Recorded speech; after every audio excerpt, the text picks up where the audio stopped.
O estudante deve distinguir com precisão a diferença perfeitamente nítida e definida entre hipnotismo e mesmerismo. O hipnotismo, cuja denominação deriva da palavra grega upnos, sono, é literalmente a arte de adormecer. Consiste, de ordinário, numa paralisia nervosa, provocada por ligeiro esforço imposto aos nervos oculares e outros. Não constitui perigo em si mesmo, embora possa naturalmente servir a fins ilícitos ou culposos. Torna muitas vezes o paciente insensível ao sofrimento e pode proporcionar repouso salutar ao sistema nervoso. Em princípio, o paciente é conduzido voluntariamente a esse estado, cujo efeito mais importante é submetê-lo em maior ou menor grau ao domínio do magnetizador, dentro de limites que variam conforme o temperamento e o caráter do paciente, o grau de hipnose e o poder e habilidade do operador. Este pode impor sua vontade. O mesmerismo baseia-se em princípio inteiramente diferente. A palavra deriva do nome de Frederico Mesmer, 1734-1815, médico vienense. Em fins do século XVIII, ele descobriu que podia curar enfermidades por meio de certas influências descarregadas pela mão, e por ele denominadas magnetismo animal. O mesmerismo consiste essencialmente no fato de o operador expulsar do paciente e expelir para longe o magnetismo, fluido vital, enfermo, substituindo-o pelo seu próprio fluido. Como resultado natural, o paciente perde toda a sensibilidade na região corporal donde seu fluido pessoal foi expulso. Já vimos que a faculdade de sentir depende da transmissão de contatos aos centros astrais, por meio da matéria do duplo etérico. Se, pois, a matéria etérica é removida, a ligação entre o corpo físico denso e o corpo astral fica interrompida e, por consequência, desaparece a sensibilidade. A subtração do fluido vital não tem ação alguma sobre a circulação do sangue, e a região interessada conserva o calor normal. É possível, pois, expulsar a matéria etérica do braço ou da perna de um doente, a ponto de resultar a anestesia completa do membro. A ação mesmérica, em semelhante caso, é meramente local, e por isso o paciente conserva toda a sua consciência habitual. É como se um anestésico tivesse sido aplicado ao membro enfermo e nada mais. Esta anestesia mesmérica já tem permitido efetuar operações cirúrgicas de importância maior ou menor. O estudo, talvez mais conhecido deste gênero de operações, encontra-se numa obra publicada em 1842 pelo Dr. Esdaile, intitulada Mesmerismo em Índia. Outro cirurgião, o Dr. Eliotson, praticou também numerosas operações empregando anestesia mesmérica, há cerca de 3/4 de século em Londres. Nesta época, o clorofórmio era desconhecido e toda a sala de operações era uma câmara de torturas.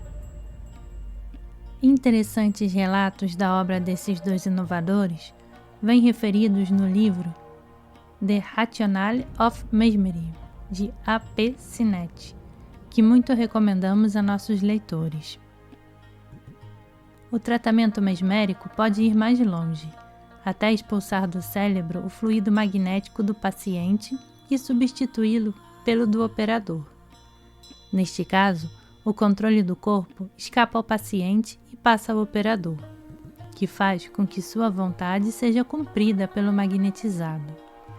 A substituição do fluido magnético do paciente pelo do operador acarreta uma consequência interessante. Um choque recebido pelo operador parecerá sentido pelo paciente e vice-versa. Suponhamos, por exemplo, que um braço tenha sido mesmerizado e o fluido magnético do paciente tenha sido substituído pelo do operador. Se a mão deste último for ferida, o paciente pode sentir o efeito, porque tem ligado ao seu cérebro o éter nervoso do operador. Por conseguinte, ao receber a mensagem transmitida pelo cérebro do operador, imagina que ela lhe é trazida pelo seu próprio éter nervoso, e assim o sente. Este fenômeno é habitualmente chamado simpatia magnética. A literatura especial sobre este assunto está cheia de exemplos deste gênero. Para mesmerizar, não é indispensável fazer passes com as mãos. Estas só servem para concentrar o fluido e, talvez, para ajudar a imaginação do operador, pois tudo o que o favoreça fortifica a convicção, a qual constitui a base principal do pensamento em ação. O mesmerizador hábil pode, no entanto, magnetizar sem fazer nenhum passe, bastando-lhe para obter os resultados desejados: olhar o paciente e emitir-lhe a sua vontade. O mecanismo etérico do corpo parece apresentar duas divisões distintas, uma inconsciente, ligada ao grande simpático, e outra consciente ou voluntária, ligada ao sistema cérebro-espinhal. Parece também que é possível mesmerizar a segunda, mas não a primeira. O mesmerizador não pode, pois em geral, influenciar no paciente as funções vitais normais, tal como a respiração ou a circulação do sangue. Daí talvez o motivo de a teosofia nos dizer que no corpo físico o prana existe sob duas formas principais. No duplo etérico é o prana vigorizador e no corpo denso é o prana automático. Assim como nos casos das curas magnéticas, é naturalmente em extremo desejável que o mesmerizador seja fisicamente são. Com efeito, derrama no paciente não só o prana, mas também as suas emanações pessoais, donde há a possibilidade de transmitir-lhe uma enfermidade. Além disso, como as matérias astral e mental são igualmente transmitidas, também o podem ser as doenças morais e mentais.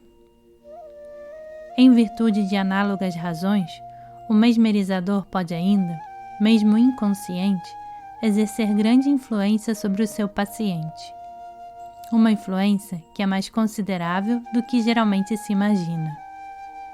Qualidades de sentimento ou mente podem facilmente ser transmitidas ao paciente pelo magnetizador. Vence, pois os perigos que daí podem resultar. O mesmerismo, praticado exclusivamente para a cura por pessoas que saibam o que fazem e jamais abusem de seu poder, apresenta muitas vantagens. Com outras finalidades, de certo, seu emprego deve ser desaconselhado. O mesmerismo possui uma vantagem sobre a cura pela vontade. Quando as energias desta são infundidas no corpo físico, corre-se o risco de levar a doença aos veículos mais sutis, donde ela procede, e assim impedir o resultado final no plano físico, de males que têm sua origem no mental e nas emoções. O mesmerismo, como processo de cura, não oferece este perigo. Encontramos um interessante exemplo de cura magêntica ou mesmérica na cerimônia budista, denominada Parita ou Pirit, literalmente bênçãos. Os monges, sentados em círculo ou formando um quadrado, seguram nas mãos uma corda, da qual pendem barbantes que mergulham numa grande bacia cheia de água. Os monges vão se substituindo e recitando textos sagrados durante vários dias, sem interrupção, conservando nitidamente no pensamento a intenção de abençoar. A água, após ter sido assim magnetizada fortemente, é distribuída aos assistentes. Uma pessoa doente poderá também segurar um dos fios ligados à corda. Notemos, de passagem, que é possível mesmerizar as plantas e estimular o seu crescimento de maneira específica e precisa.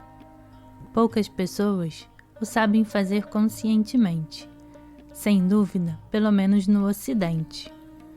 Mas este fato explica, pelo menos em parte, que certas pessoas tenham boa mão nas culturas de plantas e flores.